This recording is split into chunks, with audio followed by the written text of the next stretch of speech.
Ada orang tanya saya, manakah lebih baik di antara berkahwin sama Melayu uh, dan berkahwin dengan bangsa lain. Sebenarnya bagi saya tidak ada jawapan tuntas yang boleh dikatakan berkahwin sesama Melayu itu adalah lebih baik daripada berkahwin dengan bukan Melayu, atau berkahwin dengan bukan Melayu itu adalah lebih baik daripada berkahwin dengan Melayu. Sebab perkara ini adalah nisbi dan relatif. Terserah kepada seseorang itu sendiri. Kalau dia bersedia, sanggup hidup, mendiri rumah tangga, walau apa sahaja pun ditempuhi, dihadapi dengan segala rintangan dan segala harangan dan segala permasalahan yang berlaku, orang itu boleh berkahwin dengan orang bukan Melayu. Sebenarnya semua perkawinan pasti ada masalah. Hidup kita ini pasti bermasalah. Dalam hidup kita pasti berhadapan dengan masalah untuk maju ke depan. Kalau kita hidup senang, lenang begitu saja, kita tidak akan maju ke depan. Sebab itu, berkahwin dengan orang Melayu, berkahwin dengan bukan Melayu pun, kalau ada masalah, janganlah anggap sebagai perkara yang menyebabkan Anda tidak berjaya di dalam hidup. Sebab segala permasalahan, segala perkara, rintangan yang mendatang itu adalah merupakan ujian supaya kamu lebih kuat berjuang untuk mendapat kejayaan. Kalau tidak berjuang, orang macam itu kalau tak berkahwin pun dia tidak akan berjaya. Hamba ada cerita untuk dipersembahkan. Assalamualaikum, salam bahagia saudara dan saudari yang budiman sekalian. Dalam 5 minit kali ini saya akan berkongsi dengan Anda berkaitan dengan perkawinan dengan Melayu atau bukan Melayu. Yang dipikir ramai orang bahwa lebih baik kawin dengan Melayu lah lebih baik. Senang, sama bahasa, sama budaya, sama agama, tidak jadi masalah. Yang lain pula kata tak apalah, saya lebih suka berkahwin dengan orang bukan Melayu. Walaupun ada rintangan, ada halangan, ada masalah dari segi bahasa, dari segi agama dan segala-galanya, tapi dia fikir bahwa saya dalam hidup ini pasti begitu, pasti ada masalah supaya kita boleh pergi ke depan. Yang ini pula mungkin menganggap berkahwin dengan bukan Melayu lebih baik, lebih bagus. Ya, begitu. Tapi sebenarnya seperti saya sebut di mukadimah, kalau berkahwin dengan Melayu bukan artinya tidak ada masalah, sebab masalah rintangan, halangan ini adalah merupakan perkara biasa dalam hidup yang pasti ada dalam hidup kita. Dalam hidup pasti ada. Kalau tidak ada rintangan, halangan, tidak ada masalah, maka ia bukan kehidupan. Kehidupan ini pasti ada semua ini. Dan begitu juga kalau kahwin dengan orang asing, orang luar, bukan Melayu, tidak semestinya ada masalah. Bagi saya sebagai seorang yang ada pengalaman dalam berkahwin dengan orang bukan Melayu, saya dapat ceritakan dan juga berpandukan kepada apa yang dihadapi oleh kawan-kawan yang berkahwin dengan orang bukan Melayu, dan juga dari segi ajaran agama kita, serta dengan sains pun begitu, mengatakan bahwa kalau kita berkahwin, tapi ini sudah tentu jadi masalah juga.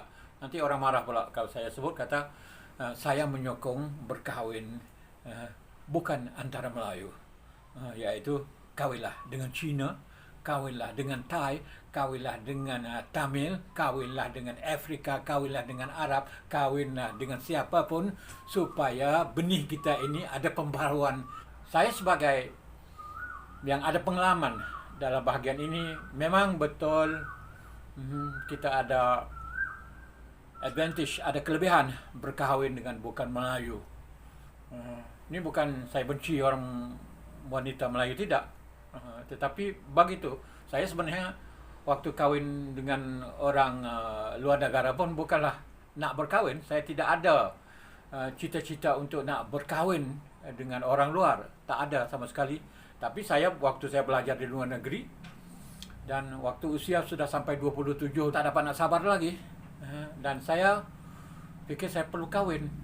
Nanti saya tidak ada zuriat, saya fikir gitu. Jadi dengan itu, apabila saya ke luar negara, saya adalah bukan orang yang pandai mencari perempuan ataupun pandai mengorat. Orang yang tak pandai mengorat. Saya tidak pernah mengorat.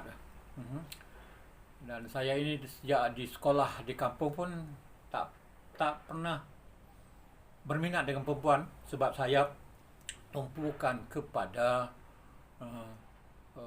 membaca. Waktu saya budak-budak lagi, saya suka membaca surat khabar, membaca majalah, sama ada yang dibeli sendiri atau baca di kedai kopi atau di kedai gunting,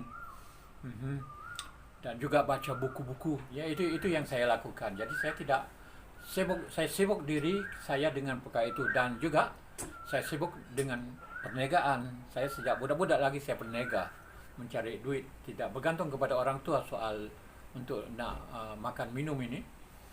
Saya tidak perlu kepada duit daripada orang tua, karena saya pandai mencari sendiri sejak daripada kecil. Jadi dengan itu saya tidak beri perhatian tentang gadis-gadis ini. Ya, memang gadis cantik kita lihatlah, tapi tidak pasang diri saya untuk mengorat dan untuk bercinta dengan mereka, tidak ada. Waktu saya belajar di rumah, tak ada. Di luar negara walaupun luar negara pun saya berkawan dengan banyak wanita, kerana dinasihat supaya untuk belajar bahasa pasti berkawan dengan banyak wanita. Tapi saya tidak mengorat. Saya berbincang dengan mereka, bincang-bincang, dan memang ada lah orang yang suka dengan kita, tapi bukan semua orang yang suka kita itu saya terima, tidak. Tapi saya tengok dari segi akhlak dan dari segi perangai, baru saya boleh terima. Okey, nah itu cerita pasal berkahwin dengan orang luar. Jadi ada advantage atau kelebihan, iaitu dari segi kita dapat zuriat yang lebih baik daripada kita, lebih cerdik daripada kita. Jadi kalau anda mau anak yang pintar, janganlah berkahwin sesama kita, tapi berkahwin dengan bangsa lain. Kalau kami di Thailand ni, kahwinlah dengan orang Thai, kahwinlah dengan orang Cina yang tidak ada pertalian darah di antara kita itu. Itu bagus kalau boleh lakukan.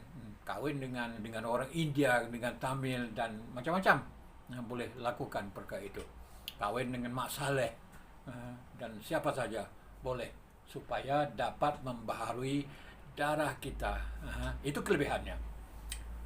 Dan kelebihan ini walaupun bagus dan sangat baik untuk masa depan anak-anak, untuk masa depan dunia juga, tetapi dari segi lain adalah tidak begitu bagus. Dari segi kita mau kekalkan identiti kita sebagai Melayu, memang susah. Untuk masa anak saya memang masukkan sekolah Melayu, walaupun di luar negeri, iaitu sekolah Indonesia.